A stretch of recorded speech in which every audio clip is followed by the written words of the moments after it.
दरम्यान सत्ताधाऱ्यांनी zero FIR वरती विचार करावा। शशिकांत शिंदेंनी या संदर्भात एक प्रतिक्रिया दिली आहे। एफआयआर दाखल करायचा नाही किंवा चौकशी करायची नाही हा मेसेज चुकीचा असल्याचं देखील त्यांनी म्हटलंय।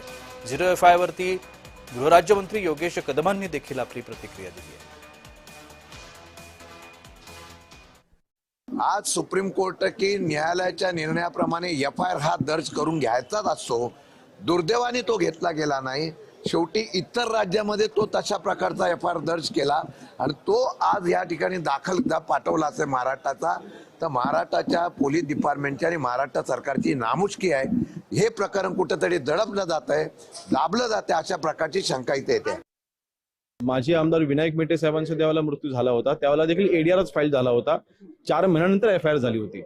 त्याच पद्धतीने आज मला समाईने कैलासवासी दादांची आणि मला कोणाची मला तुलना करायची नाही, परंतु ऍक्सिडेंटल डेथ ज्यावेळेला होती त्यावेळेला पहिल्यांदा हा एडीआर फाईल होतो, जो बीएनएसच्या 194 कलमच्या नुसार झालेला आहे आणि त्यानंतर चौकशीच्या अंती मग ह्याच्यामध्ये एफआयआर फाईल होतो। त्यामुळे एफआयआर आम्हाला लॉन्च करायचं नाही किंवा आम्हाला चौकशी करायची नाही हा जो मेसेज जातो तो अत्यंत चुकीचा आहे।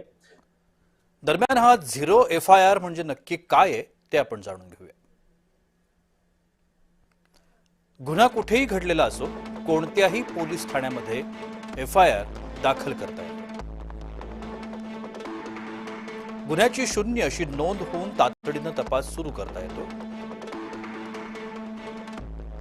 प्रादेशिक वादाची अडचण दूर करण्याकरता झिरो एफआयआर नोंदवला जातो। प्राथमिक तपासाला वेग देणं हा झिरो एफआयआरचा मुख्य उद्देश आहे। तातडीच्या गंभीर घृणास्पद आणि अपहरणासारख्या गुन्ह्यांमध्ये झिरो एफआयआर नोंदवला जातो। पोलीस तक्रार दाखल करून घेतात आणि झिरो नंबर देऊन प्राथमिक चौकशी सुरू करतात। तक्रार पाहून एफआयआर गुन्हा घडलेल्या कार्यक्षेत्रातल्या पोलिसांकडे वर्ग केला जातो।